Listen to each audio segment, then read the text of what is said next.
Hallo,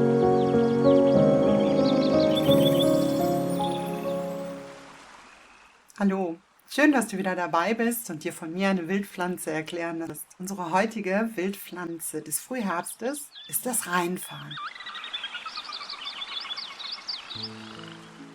Das Rheinfarn, eine krautig wachsende Pflanze, die bis 1,60 Meter hoch werden kann. Die Blätter sind so wechselständig fiederteilig und eingeschnitten gesägt. Und bei den Blüten ist man immer der Meinung, da fehlt was. Weil es sieht so aus, als würden die Zungenblätter fehlen, so wie beim Gänseblümchen, die klassischen er liebt mich nicht Blättchen, die fehlen. Ja, was kann ich davon genießen? Früher wurde das Rheinfarn in der Küche eingesetzt, es ist aber leicht giftig und deswegen würde ich das auf gar keinen Fall empfehlen. Und auch bei den Heilpflanzen würde ich, wenn überhaupt, auf eine äußerliche Anwendung setzen, aber auch da gibt es kaum Indikationen, deswegen. Wofür das Rheinfarn aber spitze ist zum Vertreiben von Ungeziefer. Auch beim Rheinfarn gibt es einen ganz kurzen Steckbrief. Das Rheinfarn gehört zur Familie der Korbblütler, den sogenannten Asteraceae. Der wissenschaftliche Name ist Tanicetum vulgare. Verwendet werden, wenn überhaupt, dann die Blüten. Inhaltsstoffe ist einmal das Thujon, das ist ein Gift, das viele verschiedene Vergiftungserscheinungen auslösen kann. Gerbstoffe, Kampfer und bittere Glykoside. Anwendung, heute keine mehr empfohlen. Und Eigenschaften, auch keine empfohlen. Früher hat man gesagt, es würde gegen Würmer helfen, aber auch da gibt es mittlerweile Mittel und Medikamente, die besser wirken und verträglicher sind.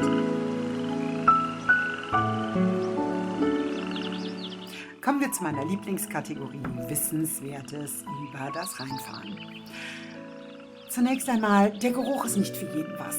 Das Rheinfarn spaltet die Gemüter. Entweder man kann es gut leiden und riecht es sehr gerne oder man findet es einfach pfui. Aber da gibt es ja mehrere Pflanzen in der Natur, bei denen das genauso ist. Wenn man den Geruch leiden kann, ist das eigentlich ein sehr, sehr gutes Hilfsmittel gegen Ungeziefer.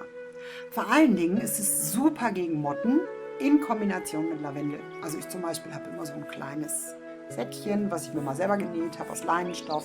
Das habe ich mit getrockneten Rheinfarnblüten und mit Lavendelblüten gefüllt und das liegt immer in meinem Kleiderschrank und ich habe keine Probleme mit Motten. Das Rheinfarn ist vornehmlich eine alte Färberpflanze, denn in Kombination mit Alaun gibt es einen wundervollen dunkelgelben Farbton.